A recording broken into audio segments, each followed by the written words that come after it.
What's good, Polytopians? It's the Big BURR, and welcome back to another Polytopia Replay breakdown.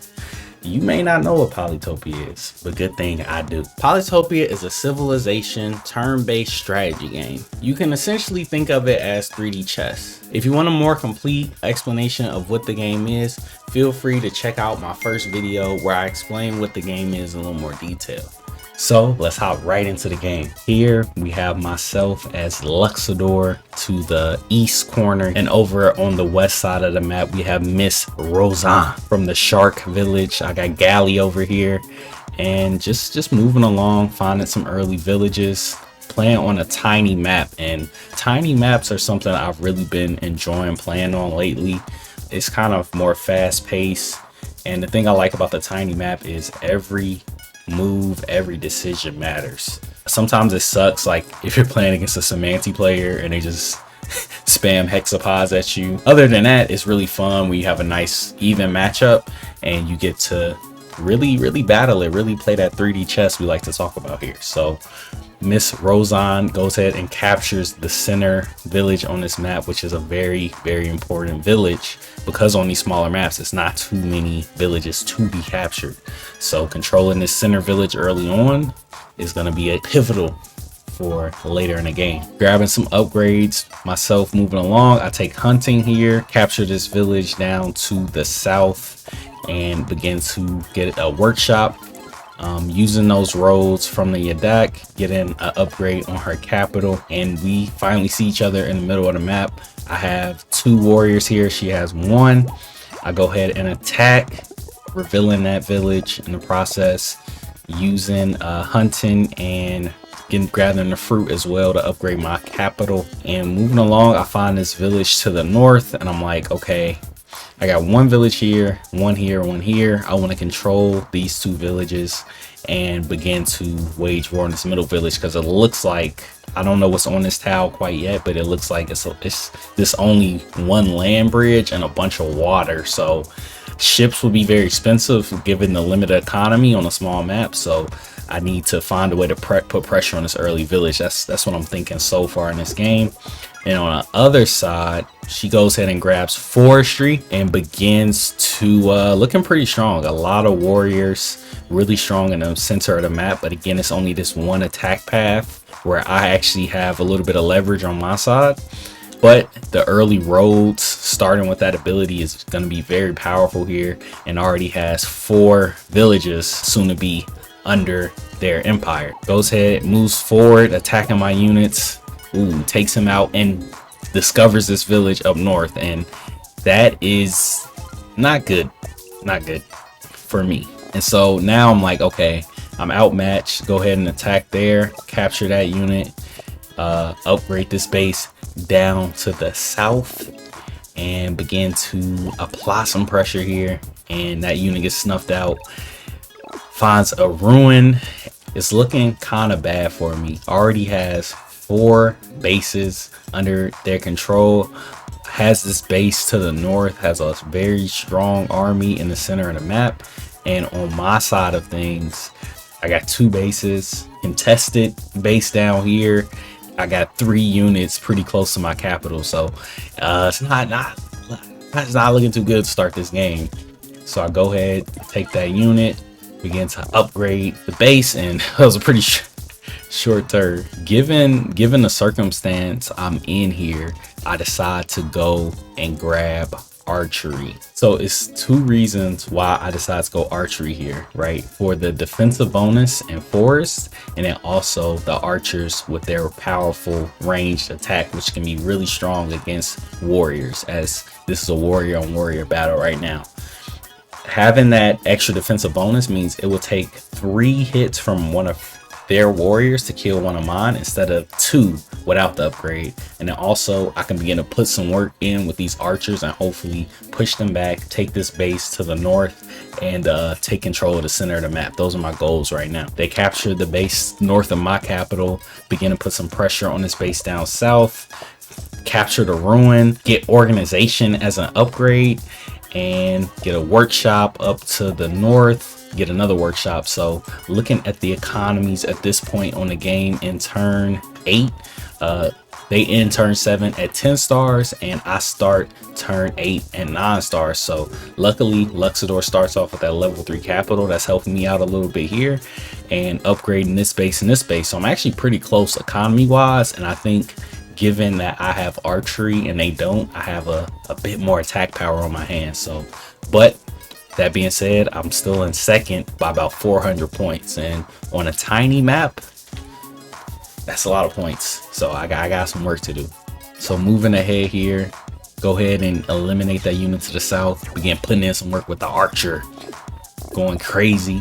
And the reason why archers are so powerful, as you saw there, I was able to basically have a full strength warrior. Normally, if you attack, that warrior is gonna lose 5 to 4 HP depending on you know, the multipliers, but instead that archer allows me to progress and still have a full health warrior on our front line. So having those archers behind a strong close range unit is really powerful. Go ahead and upgrade this base, get another workshop, and let's see what they get from this ruin and explorer.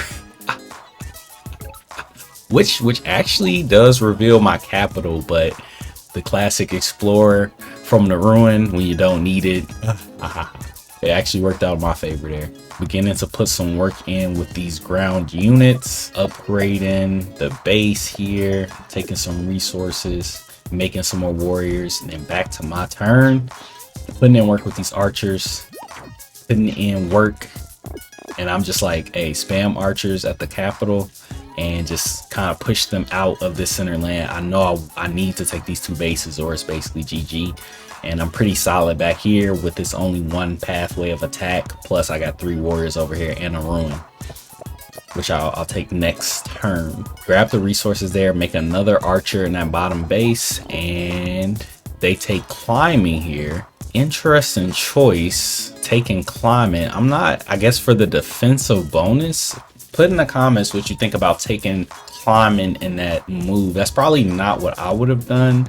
I don't know about wasting the resources with climbing there. Maybe even riders, because you can use these roads here since you already have roads, and just begin to spam riders and then, you know, drop them back, spam riders, drop them back to try to counter my archers. That's probably what I would have done there, but we'll see how it works out. And moving along here, putting in some work with these units down south, and I get population there. That's pretty clutch actually. That gives me that much closer to my next upgrade, so I'm pretty excited about that. But drop in the comments, what are your favorite ruin spawns? I would say, if I had to rank them, I would say resources, population, and then swordsman. Or sometimes an upgrade if it comes at the right time. You know, if you don't get fishing on a drylands map, then that's like, you know, big sad. So moving ahead, I go ahead and capture that village to the north, use these archers to put in work, chop that forest so I can upgrade my capital. Keeping up with economy wise, I'm at 13 and they are starting their turn at 14. Hitting my archer, taking them out, upgrading this base back here, taking the resources, and then also going and upgrading hunting at the end of that turn. I have a bunch of archers here looking pretty strong. Have an archer back here with 3 warriors waiting in the cuff, putting in work with these archers, putting in work, and then capturing this village and taking mathematics. You see I already had these areas laid out for a lumber yard. So, and the first super unit is on the map. So they finally go archery, and I think it's a little late for that move now. And as you can see, I've successfully taken the lead after upgrading my capitals. And I think this is a classic example of why your upgrade choices matter. I think it was a couple upgrades, even though they had a decisive lead. Me getting archery was a good upgrade. Them going for climbing and now getting archery is not going to help them out too much. It's a little too late in the game for that. Now that my archers have kind of pushed them back and I have a super unit here. So if they had gone riding, or maybe, you know, went to mathematics, that could have also been a good choice, going for forestry and then mathematics. They could have had catapults before I did. They could have had riders to attack and retreat. So some questionable upgrade choices in my opinion, and that kind of allowed me to get back in the game. So if you're down, you just got to make the right choices and you can come back. That's a good thing about Polytopia. So I'm attacking up north here. Upgrade that warrior, putting in work in the middle of the map. I'm attacking on all sides. I got archers and army up here. I got army in the middle. I got army down south, and I'm coming for a vengeance. They go ahead and take the workshop up north, begin putting in some work with their archers. I know my super unit should be able to siege this next turn, so I'm just weakening that unit, capture this base to the east as well. Now I'm playing aggro. I'm feeling pretty good. I just took the lead. I worked myself out of that hole, get a catapult, get another super unit in the middle. They're putting in some work with the archers and the warriors, but luckily the upgrade on that warrior will allow me to hold that base, and I go ahead, take the center base with my big boy super unit, attacking up north here, attacking in the middle, capturing that base in the southeast. I'm going crazy right now. I'm going crazy. They're fighting back, going crazy with the archers, trying to weaken some of my archers behind the scenes. And we got a nice archer v archer battle, but I got a super unit, so it's a little different for me. Working, moving this catapult up in striking range, upgrading these bases, connecting them with the roads, taking the center base. I had this base captured, and at this point I take resources in the center using both my monuments. Maybe I could have went population growth there, but I decided to go resources, use both monuments, take the upgrade, and get border growth to get a little more vision. And you know, and they're attacking with these archers again. They're not doing much once the super unit is out. Some attacks up to the north, putting in work with these catapults, moving this one forward. So got the archers going crazy down here, upgrading this base, getting more and more and more resources, upgrading this base, taking border. And I guess